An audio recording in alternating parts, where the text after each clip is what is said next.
বাংলাদেশি ওয়েবসাইটে ধারাবাহিক সাইবার হামলার জবাবে এবার ভারত জুড়ে বড় ধরনের পাল্টা আঘাত হেনেছে একদল হ্যাকার।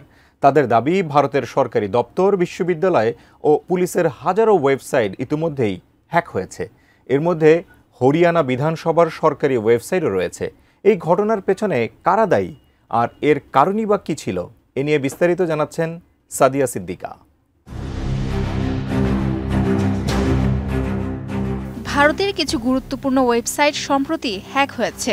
এই ঘটনার চাঞ্চল্যকে আরও বাড়িয়ে দিয়েছে ওয়েবসাইটের ব্যানারে লেখা এবং ছবিগুলো, যা নিয়ে আলোচনা সমালোচনার ঝড় বয়ে যাচ্ছে সমগ্র ভারতে। হ্যাক হওয়া ওয়েবসাইটের ব্যানারের নিচে ভেসে উঠছে গেল বছরের ৫ আগস্টের ঐতিহাসিক গণঅভ্যুত্থানের পর বাংলাদেশের সাবেক প্রধানমন্ত্রী শেখ হাসিনার ছবি। শুধু তাই নয়, শেখ হাসিনা ও ভারতের প্রধানমন্ত্রী নরেন্দ্র মোদীকে নিয়ে ব্যঙ্গাত্মক স্লোগানও জুড়ে দেওয়া হয়েছে। চাঞ্চল্য আরও বেড়ে যায় যখন হ্যাক হওয়া ওয়েবসাইটগুলোতে প্রবেশ করলেই নজরে পড়ে হ্যাকড বাই শেখ হাসিনা।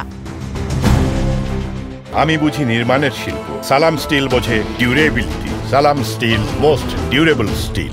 এখানেই থামেনি হ্যাকাররা। ভারতীয় হ্যাকারদের উদ্দেশ্যে অবজ্ঞাসূচক বার্তা ছড়িয়ে তারা হুমকি দিয়েছে, বাংলাদেশের কোনো আইটি অবকাঠামো আবার আক্রান্ত হলে ভারতীয় সাইবার স্পেসকে নরক বানিয়ে দেওয়া হবে। তারা স্পষ্ট ভাষায় লিখেছে, কোনো দেশের ওয়েবসাইট সবচেয়ে বেশি দুর্বল সেটা সবাই জানে।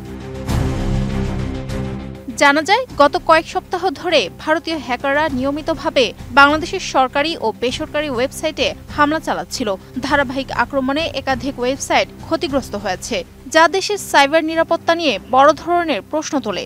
ধারণা করা হচ্ছে, এরই জবাব হিসেবে এবার প্রথমবারের মতো শক্তিশালী পাল্টা আঘাত হানল বাংলাদেশের হ্যাকাররা। এর প্রমাণও দিয়েছে তারা। নিজেদের টেলিগ্রাম চ্যানেলে হ্যাকিংয়ের লিঙ্ক পোস্ট করেছে এই হ্যাকার গ্রুপ। এই প্রতিবেদন লেখা পর্যন্ত সেসব লিঙ্ক ঘুরে দেখা যায় হ্যাক হওয়া ওয়েবসাইটগুলোতে এখনও সেই ব্যানার ঝুলছে। বিশেষ করে ভারতের হরিয়ানা বিধানসভার ওয়েবসাইটে প্রদর্শিত হয়েছে শেখ হাসিনার ছবি ও বিতর্কিত স্লোগান, যা ভারতের রাজনৈতিক অঙ্গনেও ব্যাপক সাড়া ফেলতে শুরু করেছে।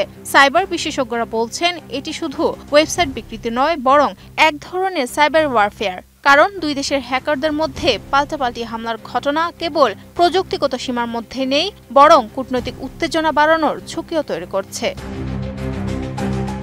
Sadia Siddika, ATN news.